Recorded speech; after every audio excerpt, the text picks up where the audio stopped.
Let's just dive right in. I want to talk about next session. If you become governor, you're going to be having to hear a lot of reevaluation of some of the issues that your office as Attorney General has had to defend. So let's just go down the list. As governor, how would you treat school finance? You've had to deal with it as Attorney General, but you're going to have a lot of Democrats that are trying to come back in and put more money towards schools. Right. I believe in putting more money into schools, but I also believe in moving beyond these legal fights that we've been caught up in over the past few decades. What we need to do is really focus on reinventing our schools and building better schools for our kids, and then finding the way to fund them. How is it different as a governor approaching that subject, because you've got to work with both parties instead of just from a legal angle? What you do is you cast the vision for what you want to achieve in the state. My vision is one that will take Texas on a pathway toward being #1 in the nation for educating our children. That starts with helping the legislators understand that we must build a solid foundation for education for our children, beginning at pre-K all the way through grade 12. Abortion restrictions are another one. It consistently keeps getting brought back up in the court system. Is this something that you see is going to keep playing out throughout the rest of next session, or are there other more important topics that you feel lawmakers need to focus on? I'm going to have the state focus on the issues that are in my blueprint for the next generation. That focuses on keeping Texas #1 for jobs, building the roads that we need for a growing state, improving education to be ranked #1, and securing our border. But you can't, forget the fact that abortion restrictions were such a big part of last session and the special sessions to follow. Those issues will continue to play out in the courts over the next year or so. And as a result, we're going to be focusing on the issues that will keep our economy growing, keep our families safe. What about gay marriage? It's been brought up in other states recently, and I know that it's something that you have strong views about. Right. Well, here again, it's an issue that will be tied up in the courts for, it looks like, another year or two. And this is an issue that will have to be ultimately decided by the U.S. Supreme Court. So another issue that would be tied up in courts, you've recently said that you are dedicated to filing an appeal, voter ID, just struck down by a judge. What about that one? We have filed an appeal of the lower court's decision by a judge appointed by Barack Obama because we believe that a decision is wrong. The United States Supreme Court has already ruled that voter ID is legal, and we think that the Texas law should also be upheld as legal. What was the importance of filing that appeal so quickly? Because voters need certainty when they go to the polls, and having this decision come out just 10 days before early voting begins injects uncertainty. And so I'm asking the Court of Appeals to decide this before early voting begins a week from Monday. How could it impact the election? Well, we want to ensure integrity in the election process, and one way that we achieve that is through voter ID. And so hopefully the court will continue to allow Texas to require the same voter ID that has worked successfully for the past few elections. Some people have said that it might inspire more people to come out to vote. There is the thought that maybe the voter ID law actually kept people from the polls. What we've seen is that a voter ID results in greater turnout. The reason for it is because it instills integrity in the election process. People trust more about what is happening. And so in the states where voter ID has been allowed, it actually raises voter participation.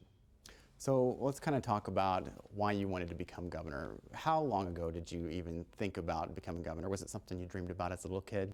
Well, I began thinking about it the past few years. As I did grow up in Texas as a kid, born in Wichita Falls, and I've seen since I was born Texas elevate to be the pinnacle of the United States of America. But also recently I've seen efforts by some to try to turn Texas into one of these liberal states like California, New York, or Illinois. And I believe that's not the right pathway for Texas. And so I am determined to fight to keep Texas the great bastion of freedom and liberty that it should be. You've been called Rick Perry's heir apparent because everyone just thought you would be the next one to run for governor on the Republican ticket. Did you have a conversation with him or anything beforehand? What was that like? Well, I constantly have visited with the governor in the past, but this was a decision made on my own about what I think is the best course for the future of Texas. And I'm proud about the campaign that we've been able to put together and see the team members like what we have here in San Antonio today. And now we're on the threshold of hopefully what will turn out to be a robust victory. The attack ads between you and Wendy Davis, have been pretty much in the forefront of the press lately. What is this like compared to campaigns you've run in the past? Do you feel like this has been a nastier climate, or is it pretty run-of-the-mill? Well, I have focused my campaign on the vision that I'm casting for the future of Texas. You've seen in my ads the way that I show my multicultural family. You've seen in my ads the way that I overcome challenges by overcoming the accident that put me in a wheelchair. You've seen my vision for building more roads and creating more jobs. And so I've been using my advertisements to show what I will do for the future of this state. So let's talk about a couple of those points. You talk about the multicultural background. If you are elected, your wife will become the first Latina First Lady of Texas. You've talked a lot about her and her family. You've had Spanish language ads. You even pushed for the debate in the Rio Grande Valley, but still, Wendy Davis has an edge when it comes to the Hispanic vote. Why has she been able to, keep that voting base, but you haven't been as successful so far? Well, I got to tell you, I think we're going to prove very successful with the Hispanic vote in the state of Texas for the very same reason that my mother-in-law talked about in the ad that she cut. She's mi suegra, and she talks about how the values of her Hispanic culture are exactly the same as my values, which is faith and family and the kind of freedom that allows a family to start and grow a business. The latest Lyceum poll, though, showed that the numbers were down there. You've got just a little bit left before the election. How do you, captivate that audience, specifically the Hispanic population? We've seen here in San Antonio today, we've seen in my trips to the Valley, but also in the Hispanic communities in Austin, in Houston, in Dallas. They are powerfully supporting my campaign because they know in me they have someone who really champions their values. I want to go back to something that you actually started the campaign with, and you mentioned it earlier, the accident that put you in a wheelchair. From what I understand, you were running back in your 20s and a tree fell on you and it left you in a wheelchair, correct? Right. I was out jogging and a big tree fell on me. It hit me in the back and fractured my vertebrae into my spinal cord, leaving me immediately paralyzed and never able to walk again. You wanted to open your campaign up with that because, I was there when you made that announcement in San Antonio a year ago, and you really wanted to share that story with people. Has it turned out the way you hoped it would?